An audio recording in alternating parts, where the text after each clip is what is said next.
Dios ya lo prometió. Buenos días, buenas tardes, buenas noches. En el momento que te toque ver siempre este devocional, creo que la palabra llega a tiempo. Quería compartirte el capítulo 10 de el capítulo 11 de Primera de Crónicas. El versículo 4 dice: entonces se fue David con todo Israel a Jerusalén, la cual es Jebús, y los jebuseos habitaban en aquella tierra.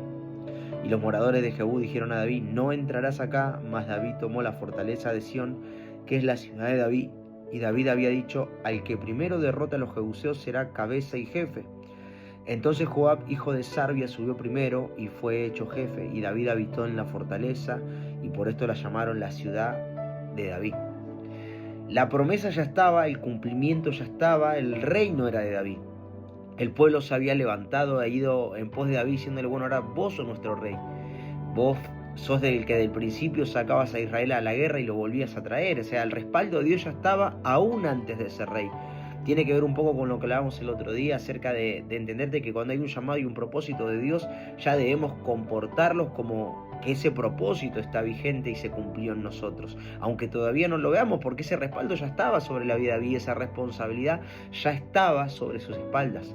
Pero lo tremendo es esto, porque a pesar de que estaba la promesa, estaba el respaldo, estaba la palabra, el enemigo le sigue diciendo que no, esto no te corresponde, esto no te pertenece. Y de igual manera Satanás trabaja de esa manera para hacernos dudar o para atemorizarnos en las áreas que sabemos que Dios nos va a dar la victoria.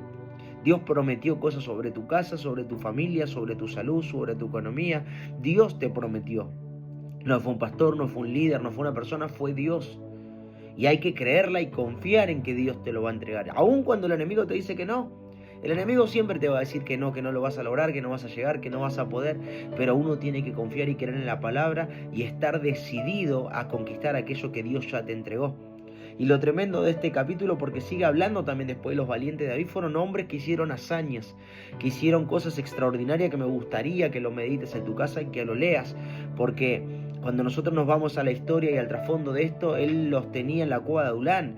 Eran lo menesteroso, lo afligido, entristecido, enlutado, endeudados. O sea, la gente que nadie quería fue la gente con la que David se juntó, la gente que Dios le envió. Pero al cabo de unos años fueron transformados y cambiados a tal manera que fueron conocidos como los valientes de David. Hombres de hazañas, hombres de proezas, hombres que destacaron entre todos y que hicieron cosas extraordinarias. Tenían el respaldo de Dios sobre sus vidas.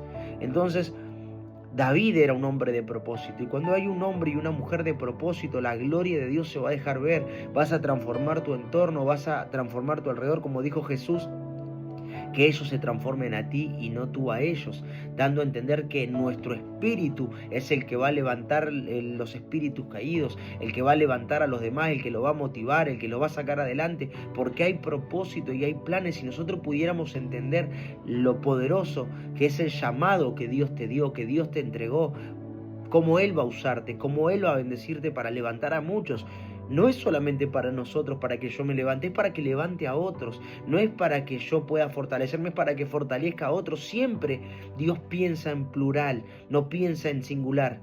Singular solamente fue Jesús, que fue el único que podía pagar el precio, pero pagó el precio para todos nosotros. Por eso debemos entender que no es solamente la decisión que tomo yo, sino la decisión que va a influenciar a muchos. Es decir, si yo tomo la decisión de quedarme y no levantarme, son muchos los que no se van a levantar y se van a quedar.